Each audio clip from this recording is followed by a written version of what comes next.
If your headaches keep coming back, it's easy to assume it's just stress, screens, or bad luck. But for many people, the bigger problem is a few everyday habits that quietly make headaches more frequent or more intense. And the frustrating part is, you can be doing them with good intentions. In this video, we'll walk through 7 common headache mistakes that can backfire without you realizing it. This is not about blaming you. It's about giving you a simple checklist so you can spot patterns and make smarter adjustments. I'll also point out what to watch for, because headaches can come from different causes, like tension-type headaches, migraine, or sinus-related pain. So think of this as practical troubleshooting. If one point doesn't fit, skip it and keep going. By the end, you should have a clearer idea of what to change first and what to track, so you can talk to a clinician with better information. Moving to slide 2, mistake number 1 is treating every headache the same way. A tension-type headache often feels like a tight band or pressure, and it can respond to posture changes, breaks, and stress reduction. Migraine is different. It can bring throbbing pain, sensitivity to light or sound, nausea, and it may worsen with movement. Sinus-related facial pressure is different again, and it's often confused with migraine. When you use a one-size-fits-all strategy, you may miss the trigger pattern, and you may pick the wrong tool. The fix is not to self-diagnose perfectly.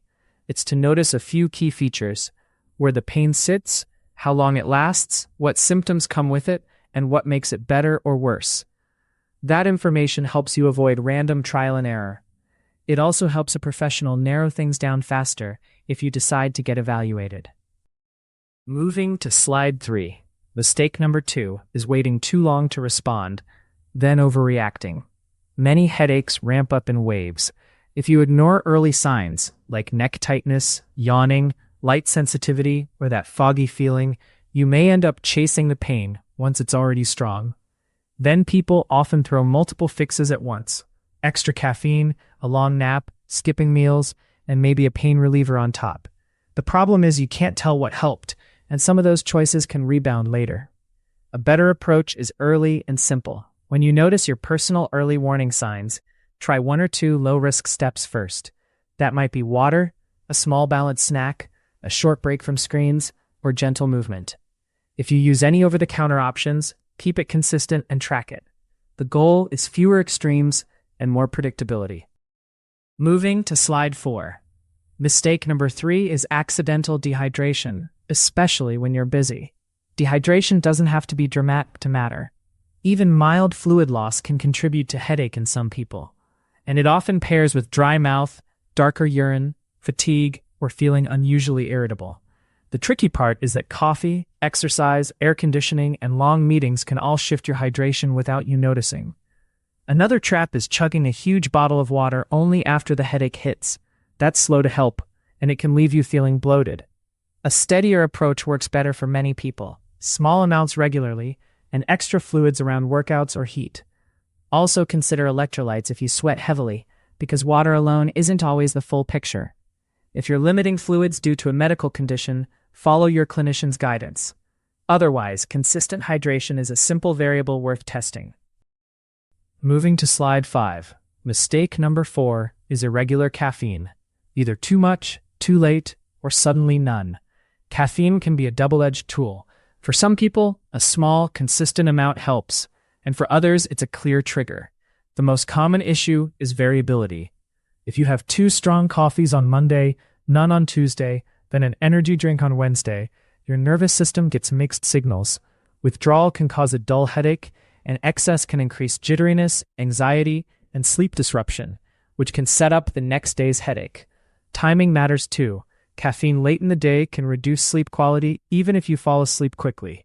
A practical experiment is to keep your caffeine dose and timing consistent for a couple of weeks, then adjust slowly. If you choose to reduce it, taper rather than stopping abruptly. Moving to slide 6. Mistake number 5 is relying on quick pain relief too often without realizing it can backfire. There's a well-known phenomenon called medication overuse headache, where frequent use of certain acute headache medicines is linked with more headache days over time. This doesn't mean you did anything wrong. It often happens because you're trying to function. The key idea is frequency. If you find yourself needing something again and again, it's a signal to step back and track how many days per month you're using it and what you're using. Different products have different risk profiles, and combinations can add up faster than you think. The safest next step is not to change medications on your own. It's to bring a clear log to a clinician or pharmacist and ask about safer patterns. The goal is fewer cycles of relief, followed by rebound. Moving to slide 7. Mistake number 6 is ignoring your neck, jaw, and posture. A lot of headaches have a musculoskeletal component, especially when you spend hours looking slightly down at a laptop or phone. Forward head posture can load the neck muscles, and tight jaw muscles from clenching can refer pain into the temples. You might not even notice you're doing it until the headache is already there. Instead of trying to fix posture all day, think in short resets. Every 30 to 60 minutes, do a quick check. Relax your shoulders, unclench your jaw, and let your tongue rest gently on the roof of your mouth. If you can, change position, stand up, or take a brief walk. Gentle heat or light stretching may help some people, but avoid aggressive neck cracking. If jaw pain or tooth wear is a pattern, a dental professional can help assess clenching or grinding. Moving to slide 8. Mistake number 7 is trying to sleep it off in a way that disrupts your rhythm. Sleep and headaches have a complicated relationship. Too little sleep can lower your threshold for pain, but too much sleep, especially long weekend catch-up sleep, can also trigger headaches in some people. Long naps can do the same, particularly late in the day, because they can fragment nighttime sleep. Another overlooked issue is sleep quality. You can get 8 hours and still have poor sleep if you have frequent awakenings, alcohol close to bedtime, or untreated snoring and breathing issues.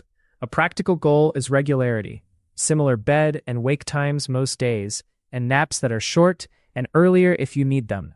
If morning headaches, loud snoring, or daytime sleepiness are common, it's worth discussing sleep evaluation with a clinician. Moving to slide 9. Now let's turn these 7 mistakes into something you can actually use. A simple headache log that takes 2 minutes. The goal is not perfect data. It's to spot repeatable patterns. Each time you get a headache, write down the start time, where the pain is, and how strong it is from 1 to 10. Then add 3 context notes: sleep the night before, caffeine timing, and whether you skipped or delayed a meal. If you can, include hydration and any unusual stress or screen time. Finally, note what you tried and when, including any over-the-counter products. After 2 to 3 weeks, look for clusters. Do headaches show up after late caffeine, long screen blocks, or weekend sleep-ins? This is how you move from guessing to testing. And if you seek medical help, a log like this makes the conversation much more efficient.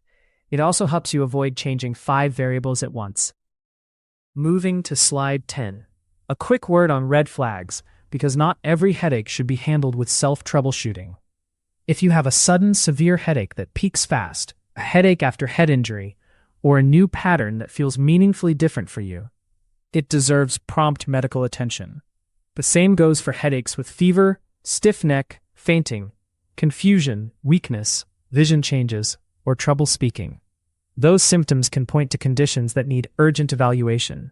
Also, if headaches are becoming more frequent, lasting longer, or interfering with work and sleep, that's a good reason to talk to a clinician, even if there's no emergency sign. Many people wait too long because they think they should just push through. You don't get extra points for suffering. Getting a clear assessment can rule out serious causes and help you build a safer plan. Use the 7 mistakes as a starting point, not as a diagnosis. Moving to slide 11. Let's wrap this into a practical order of operations, because doing everything at once is overwhelming. First, stabilize the basics for 2 weeks.